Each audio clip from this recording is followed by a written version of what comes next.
This is the start of the third podcast for Chapter 7. Now we'll talk about the different types of feedback. The first is evaluative versus corrective feedback. Evaluative feedback focuses on past performance. An example is you didn't get your toss high enough on the serve for tennis.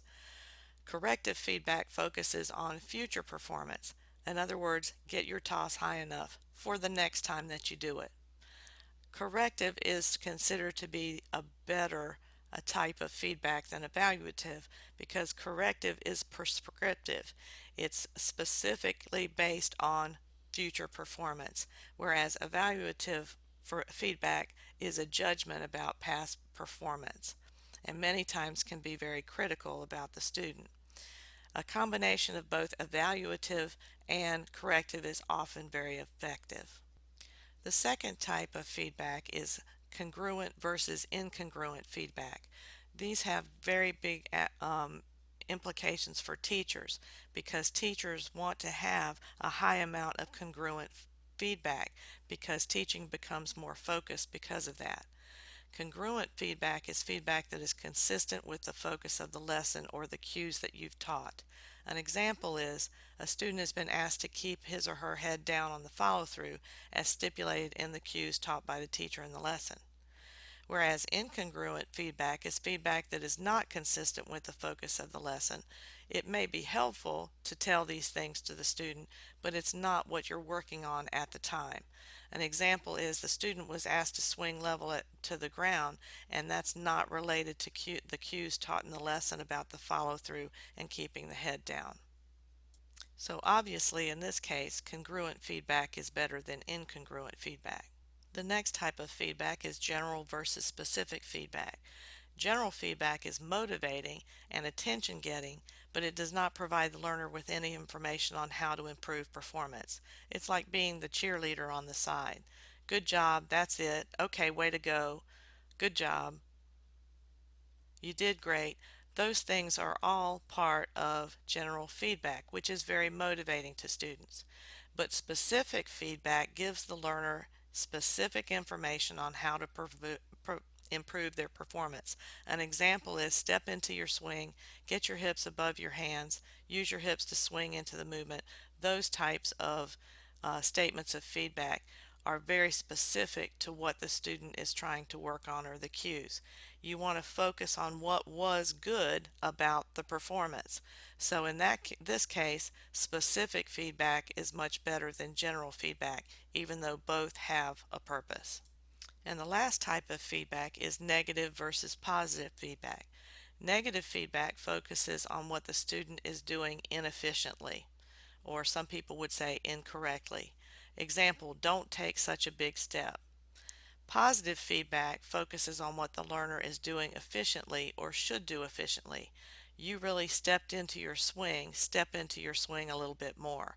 That's a little bit more positive way of saying what the negative statement was or example was up above. Make your feedback positive or couple it with, this is the problem, this is what you should do about it.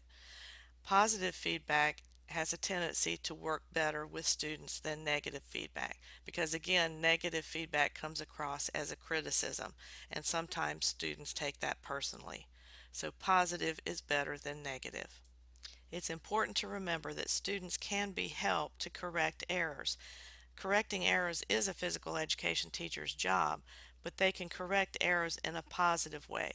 Use less force is an example, or instead of saying you're putting too much force on the ball or you're hitting it too hard. Those are both negative types of feedback that can be taken as criticism. Feedback can be given to different units of learners during a lesson. The whole class, a group, an individual in private, or an individual in public, which usually works better is more effective for beginners so that the whole class can benefit from the feedback that you've given to one individual. The timing of the feedback is usually immediately after the performance. It's very rarely delayed, and feedback helps students understand cognitively what they are doing and why adjustments should be made. So it's a cognitive part of the learning process.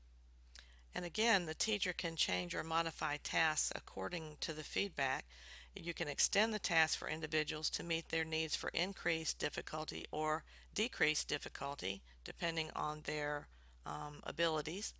Allow some students to work with an application assessment task. In other words, let them apply it in a competitive situation, 2-on-3 or 3-on-3 or something like that. You can change the task completely for some individual students so that it is a lot easier for them to do and it meets their needs.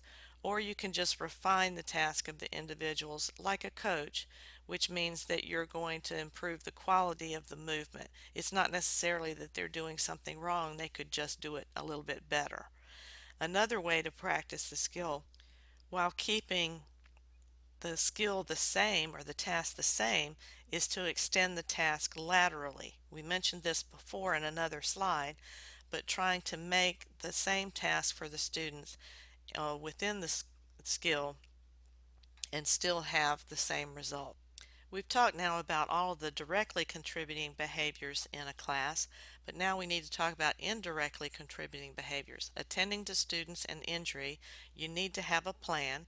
As far as injury goes, most schools have a policy about injuries, but you need to decide if the class should continue or stop the class completely. If the injury is very serious, you're going to have to stop the class and attend to it yourself. But if it's a relatively minor injury, like someone was punched on the arm or something like that and it hurts and they're going to have a bruise, then you could have a responsible student take that student to the nurse or find some ice for them or whatever.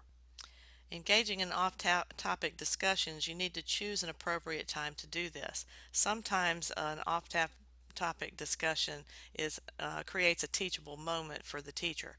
But if it's not something that you can teach them about, then you need to tell the students that you need to talk to them after class or during a break or at lunchtime or whatever.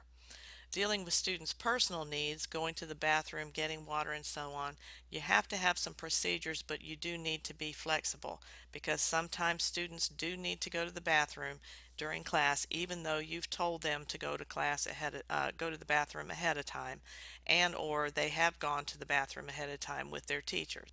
This becomes extremely important during the hot times of the year, early fall and late spring.